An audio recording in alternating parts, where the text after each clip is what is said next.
జగన్మోహన్ రెడ్డి గారు ముఖ్యమంత్రి అయిన తర్వాత ధరలు విపరీతంగా పెంచేశారు అని,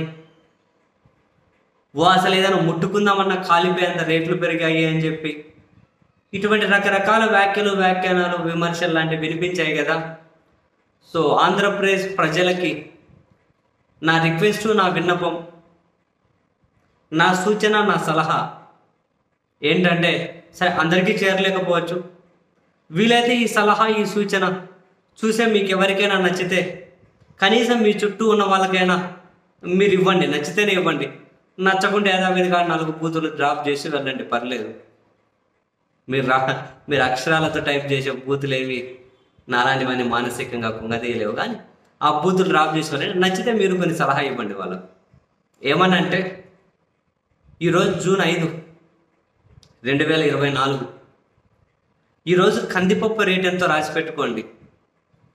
2025 జూన్ 5కి ఎంత ఉంటుందో కందిపప్పు రేటు, 26, 27, 29, 28 వచ్చేంత వరకు కందిపప్పు రేటు ఎంత ఉంటుందో, ఇప్పుడున్న కందిపప్పు రేటు తగ్గుతుందా పెరుగుతుందా చూస్తారు. ఈ కందిపప్పు రేటుకి జగన్ ఒకటే బాధ్యుడు కాదు, ఇవి నేషనల్ ఇష్యూస్. అయినా కూడా మీకు అంత ఆలోచించే తీరిక టైం ఉండదు కాబట్టి జగనే బాధ్యుడు అనుకునే రాసి పెట్టుకోండి. కందిపప్పు రేట్ ఎంత ఈరోజు రాసుకోండి. ఆయిల్ రేట్ ఎంత ఈరోజు రాసుకోండి, ఏం కాదు. ఇలా రేట్లన్నీ రాసి పెట్టుకోండి. సరే వారం తగ్గి పెరిగి ఇటువంటి కూరగాయలు లాంటివి ఏమి రాయకండి. ఇటువంటివి కొన్ని కీలకమైనవన్నీ కనుక పప్పు ధాన్యాలంటే, లేదంటే ఇవంతా మీకు సంసారానికి కావాల్సినవి ఏవైతే అవంతా రాసి పెట్టుకోండి. తర్వాత రేట్లు ఎంత అన్నో చూసుకుందాం. నెక్స్ట్, ఈ 5 ఏళ్లలో జగన్మోహన్ రెడ్డి గారి ద్వారా మీకు కలిగిన లబ్ధి ఎంత అన్నది కూడా ఒక దగ్గర రాసి పెట్టుకోండి. ఆ బ్యాంక్కి వెళ్ళినప్పుడు ఈసారి ఒక పాస్బుక్లో అప్డేట్ చేసి ఇవ్వమనండి, ఒకసారి రాసుకోండి. లేకపోతే ఊర్లో ఉండే నోటి లెక్కలతోనే ఇట్లా వేసుకోండి, రాసుకోండి నోటి లెక్కలతోనే ఎంత లబ్ధి కలిగింది ఏంటి అన్నది. సరే ఏం జగన్ వాళ్ళ నాయన సొమ్ము ఏమన్నా ఇచ్చాడా అని మీరు అంటే అనొచ్చు. సరే ఇప్పుడు పాలించే వాళ్ళు వాళ్ళ నాన్నగారి సొమ్ము ఎంత, వాళ్ళ నాయన సొమ్ము ఎంత ఇస్తారో తెలుసుకోవడం కోసమన్నా రాసి పెట్టుకోండి. అబ్బా, జగన్ వాళ్ళ నాయన సొమ్ము ఇవ్వలేదు, కానీ ఇప్పుడు పాలించే వాళ్ళు ఎవరో వాళ్ళ నాయన సొమ్ములు ఏమి ఇస్తారో అది తెలుసుకోవడం కోసమైనా కనుక రాసి పెట్టుకోండి. ఎంత వచ్చింది అని, ఎంత వచ్చింది రాసుకోండి. అట్లా అవన్నీ దగ్గర రాసి పెట్టుకోండి.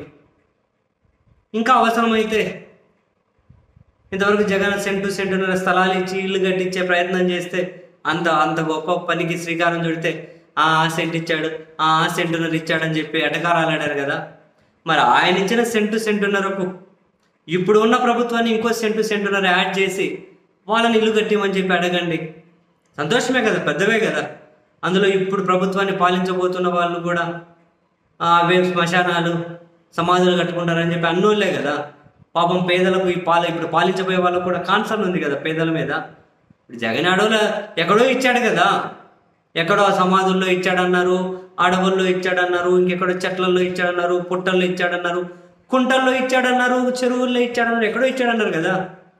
ఇప్పుడు ఉన్న వాళ్ళకు ఒకవేళ కడప చుట్టూ 50-60 కిలోమీటర్లు ఉన్న వాళ్ళు ఏడన్నా ఉంటే వాళ్ళందరికీ కడప నడిబొడ్డున 1 సెంటు స్థలము, విజయవాడ చుట్టూ ఉన్న పేదోళ్ళకు విజయవాడ నడిగడ్డన 1 సెంటు స్థలము, విశాఖపట్నం చుట్టూ ఉన్న వాళ్ళకి ఆ నడిగడ్డన 1 సెంటు స్థలము. సెంటు సరిపోదు కాబట్టి అక్కడక్కడ 2 సెంట్లు ఇవ్వమని చెప్పండి. లేదంటే ఇప్పుడు ఇచ్చినది ఏమన్నా కనుక కాసిన దగ్గరలో ఇప్పుడు ఇచ్చినవి ఉంటాయి కదా, దానికి 1 సెంటు స్థలం యాడ్ చేసి కట్టిమనండి. పెద్ద సిటీలు, పట్టణాలు, మండలాలు నడిబొడ్డున సెంటు స్థలాలు కాకుండా 2 సెంటు స్థలాలు ఇచ్చి కట్టిమనండి. సంతోషం, స్వాగతిద్దాం. పేదలంటే మనకు ఇష్టమే కాబట్టి. సో ఇవి మినిమం బేసిక్ డిమాండ్స్. సరే, ఇక మందు గురించి నేను మాట్లాడాను, ఎందుకంటే అది నాకు సంబంధం లేని సబ్జెక్టు. అది నాకు మందు మీద ఐడియా ఉండదు, సంబంధం లేని సబ్జెక్టు. సో ఇప్పుడు నేను చెప్పింది చాలా చిన్న పని. రాసి పెట్టుకోండి, చిన్నగా రాసి పెట్టుకోండి. తర్వాత చెక్ చేసుకోండి ఎంత ఉన్నాయని, పెరుగుతాయా తగ్గుతాయా అని మీకు ఒక క్లారిటీ ఉంటుంది కదా.